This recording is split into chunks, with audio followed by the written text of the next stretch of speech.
Grand Rising, my kings and queens, coming at you live from my house. Didn't go down Haynes Point this morning. I'm actually killing some time waiting for 9:30 to come because my eldest child, Quentin, has his first driving lessons today. So I have to drop him off around 10 o'clock. So I figured I kill some time and sit here and make a video. Today I want to pay homage. Let me show y'all my table here. This is my ancestor table. Let me get y'all a better view. Let me see. Okay, so this is my ancestor table. Has my great-grandparents, my great-great-grandparents, my great-grandmother, my grandmother, Mom Anita, my Uncle Picky, my Uncle Junior. These are my husband's uncle and my husband's mother, grandmother, my husband's grandmother. This picture features, the key figure in this picture is my husband's grandfather. And see my husband right there. You can tell he was a rascal. And my Aunt Nadine. And this is my baby, my boo right there, Uncle Greg. This is who I want to talk to you guys about today. But explain to you a little bit more about my ancestor table here. This is where I pay homage to my ancestors. This here, not too many people are familiar. This is called ancestor money. And you kind of send this to your ancestors that are in the other dimension. Just like us, they need money to survive.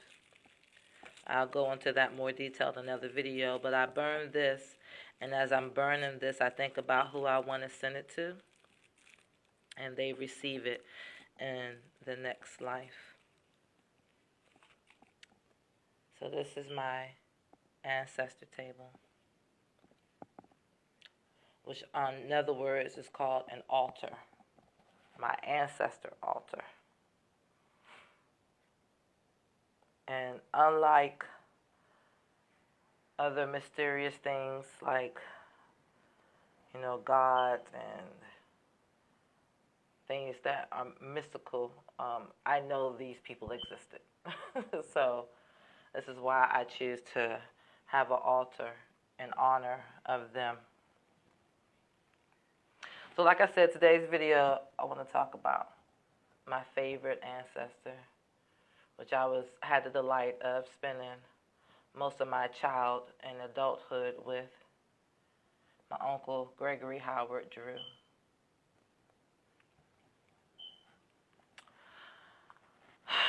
Where should I begin?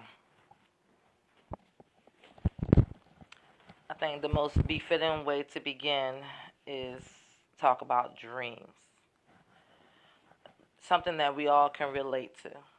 We all dream, and a lot of us have dreams that either are prophetic in a way that they come true or they tell us things.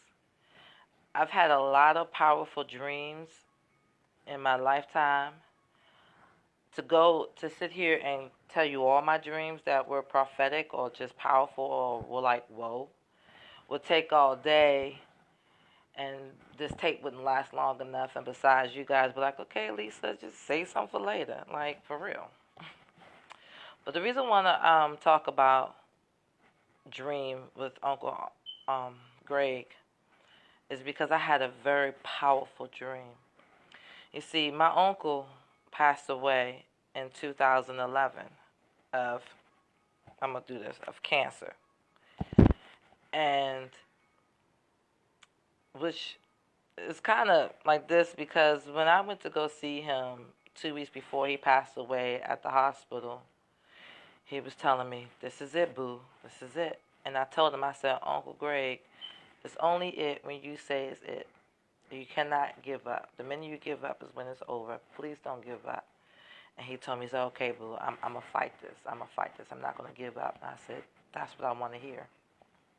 And right before I left the hospital, I talked to the doctor, and the doctor told me that they successfully removed all the cancer, and all he needed to do was eat. So before I left, me and his son, Dwayne, made sure that he ate. And I just told him, Uncle Greg, you're gonna be fine. The doctor says all you need to do is eat.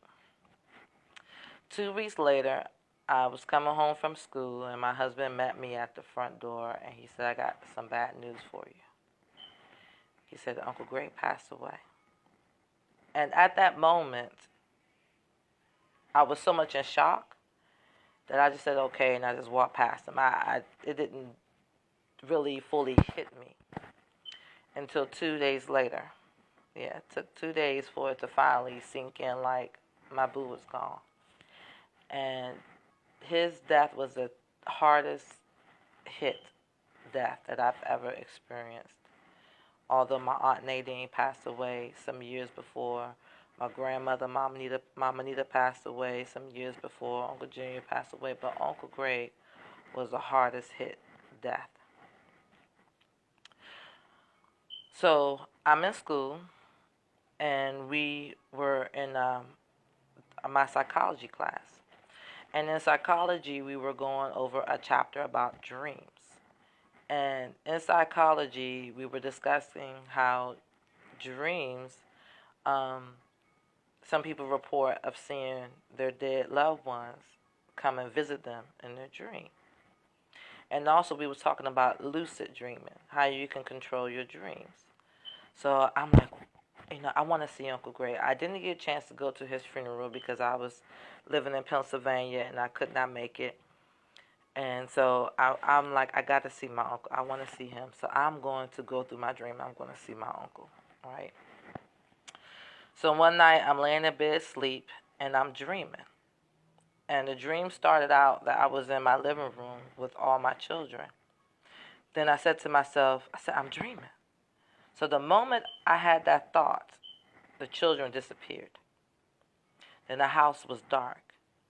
And I found myself in the dream walking through the house calling my uncle, Uncle Greg, Uncle Greg, Uncle Greg. And I can hear him, but I couldn't find him. So I'm like, Uncle Greg, I can hear you, but I can't see you. Where are you at? Just then the dream changed. And the dream setting changed to I was on my front porch, and it was daylight, but it was like a grayish kind of daylight. Not gray like I told you about the clouds that were penciled in, but it was like the sun wasn't out, but it was light. And my husband in the dream is on the front step. And I said to him, I said, I can hear Uncle Greg, but I can't see him. I don't know where he's at. And in the dream, my husband said, well, check in the alley. I think he's in the alley. So in the dream, I run to the alley, and I look way up the alley, and I can see my uncle, and he's still in his hospital gown. So I'm all excited in the dream, and I run up to my uncle, and immediately I'm hugging him. I just jump on him and hug him. Then I went to go look up to at his face, but his whole body was extended up to the heavens. Just then the dream changed again. This time, I was in a hallway, and in front of me was a door, and on the left side of me was a window. So I went through that door. Again, another hallway, window on the left side, door in front of me. So I went through that door. Again, another door, another hallway with the same window and the door in front of me. So I went through that door. This time when I went through the door, I walked into what looked like a waiting room, like how you have waiting rooms in doctor's offices. So I'm in the waiting room, and I look over to my right, and there was a guy sitting at the receptionist desk, and there was a mirror behind him. But I couldn't look at the guy face to face. I could only see the back of his head through the reflection of the mirror. And when I tried to look at him, my eyes was like, now I could not focus on this guy's face. So the guy was like, my name is Seth. My name is Seth, they will be with you in a moment. So I said, okay, Seth. I said, but I can't see you. I'm trying to see you, but I mean, my eyes was just that, just like I felt like my eyes was crossed. And so I laid down in a dream. I laid down on the office floor, and I'm just trying to get my eyesight together. Then the dream changed again. This time I'm in another waiting room, and I look over to my right, and there was three people sitting in the waiting chairs. That third person was my uncle. So immediately I feel elated. I'm like, hey, boo, because that's what we called each other. But it was like my uncle was looking through me, and he was like, right? And so a lady comes up to me, and again, I could not see her face. I can just hear her talking to me. She said, I have something to tell you at 12 o'clock. So I said, okay. So I'm looking at my uncle, and I'm trying to get his attention, but he's just looking through me. Then in my dream, two ladies came up to me, and they handed me the scroll. And when I opened the scroll, the background of the scroll was a beautiful, like rainbow colors with clouds on it. Then it had like this fancy, real fancy black writing on it. And again, my eyes were just crazy. I could not read what was on the scroll. So the two ladies beside me, I can hear them trying to translate to me what the scroll was saying. And it was like the English that they were speaking, I didn't understand. But my eyes did focus on two things on that scroll. One was a name. It said Shirley Jackson. Then I saw the number 412. And immediately I'm thinking lotto, lotto. You know how we are when we come to numbers and dreams, we're thinking lotto. So in my mind, I'm like, okay, remember that. 412, 412. Okay, remember that, remember that, remember that. Then, so the ladies finished trying to transcribe or translate that scroll to me. Then I looked over to my uncle, and I'm trying to understand why he looked so mad, so mean. And the nurse, let me see what happened. Oh, so the lady, the first lady who was talking to me was like, I looked at her. I said, "What's wrong with him?" She said, "He's not supposed to be here. It wasn't his time." Then I heard my uncle say, "Nurse." She said, "Yes, the nurse killed him." I was lost for words. As soon as she said that, the scene changed again. This time I'm back out in the waiting room where Seth was, but Seth wasn't there. It was these little children, like maybe the age of 1 or the age of 2, and they looked like they were dying of cancer, like they were going through chemo or something, because they had patches of hair. And I said, "Oh, I love children. I love babies." I said, "What's wrong with them?" And she said, "Children need bone marrow."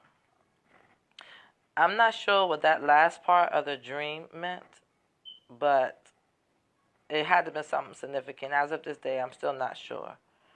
But as soon as she said they need bone marrow, and I remember looking at them, next thing you know, I woke up. When I woke up, I was frantic, and I was looking all around like, oh my God, is this true? Is this really happening? Is this what really happened? And I looked at the clock. The clock said 12:57. So I couldn't sleep, and I'm just like boggled, like, oh my God, it's 12:57. The nurse said she had something to tell me at 12 o'clock. She must have told me, and I must have been up there for 57 minutes more. Is this really true? Those numbers, 412. I gotta play those numbers. If these numbers come out, then I know that this is a dream that's telling me something. So, mind you, I'm in Pennsylvania, and I didn't want to go out at night since it was like 1 o'clock in the morning. You know, black women no woman need to be out in the streets of Pennsylvania at 1 o'clock in the morning. So I waited just until the sun started to peak. So as soon as the sun started to peak, I ran 4 blocks up to the gas station, and I played those numbers, 412. So all day I'm like on the edge of my seat. I told my husband about the dream. I'm like, baby, if these numbers come out, the nurse killed my uncle. And the numbers came out in Pennsylvania, but it wasn't my numbers. So I said, baby, this dream was just too powerful. Something's got to be up. I said, we got to go to D.C. He died in D.C. We got to go to D.C. We got to go to D.C. and play these numbers. So just so happened that we were going to D.C. that weekend. So I called my best friend, Kizzy, Lakia Randolph. Kizzy, if you see this video, you can comment, because you know that day I was straight crazy. You already know. I can laugh about it now, but it was one of the most powerfulest moments of my life. And you saw me, Kizzy. So we get to D.C. We rode the bus to D.C. First thing I do is play the numbers, 412. So we're over at Kizzy's house, me and my husband and my children, and she had her sister over there. You know, of course her children was there, and she had some friends over there. So it was a full house. So we all sitting in there, and she got I told her about the dream, so she's got the radio on so we can listen out for the numbers. Next thing we heard, the DC's pick 3 midday numbers are 4, 1, 2. I just fell out. Oh my God, I just fell out crying.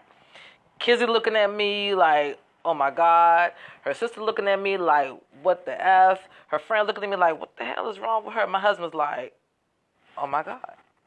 This really did happen. This nurse really did kill your uncle. The nurse killed my uncle, y'all.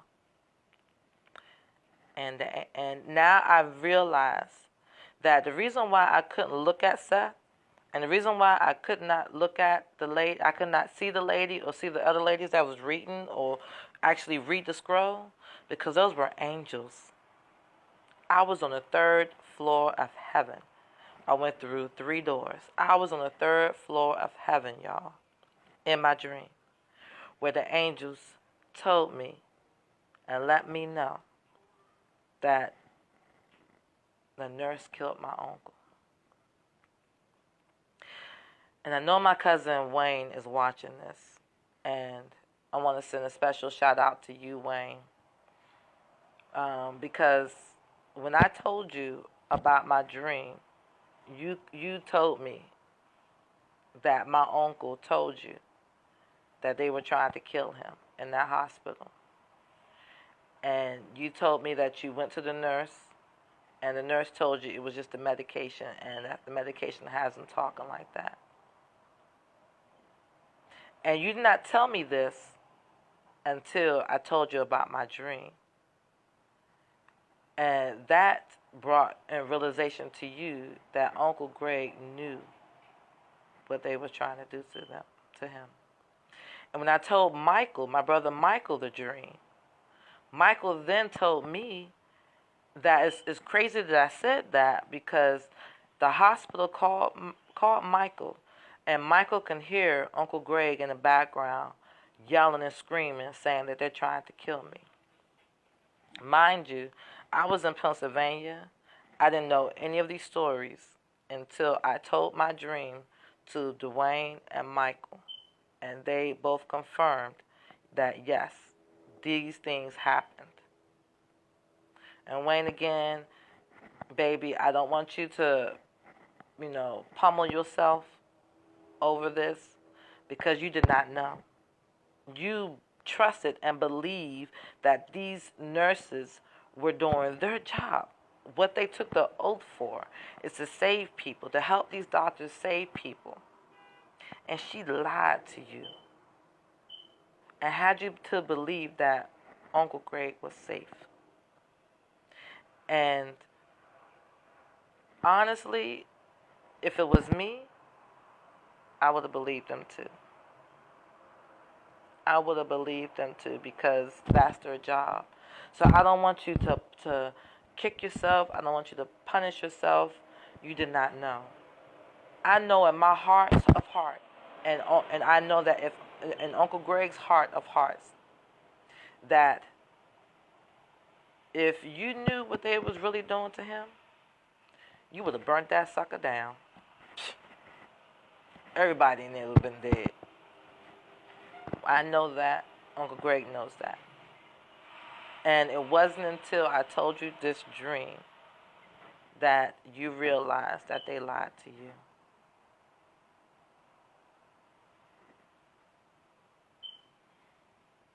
That was a very powerful dream, y'all.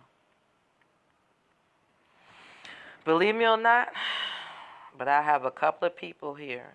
Lakia Randolph, a.k.a. Kizzy, Uncle Greg's son, Dwayne Drew, my brother Michael, who can vouch for this dream and who can vouch that my uncle was killed by the nurses in the hospital he was in.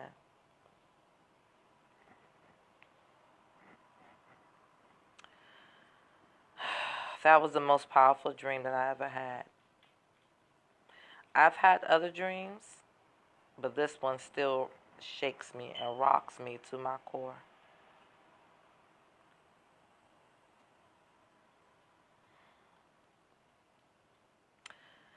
This is the first series of many because there are other dreams of Believe It or Not that I want to share with you guys, but I was compelled to tell y'all this dream because today on my Facebook memories, the picture of my baby, of my boo, came up. And whenever I look at his picture, I always think back to that dream that told me what really happened to my baby, that it was not his time.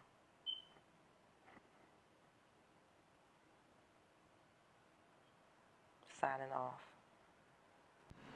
If you like today's video, please subscribe and hit the like button. Ashe!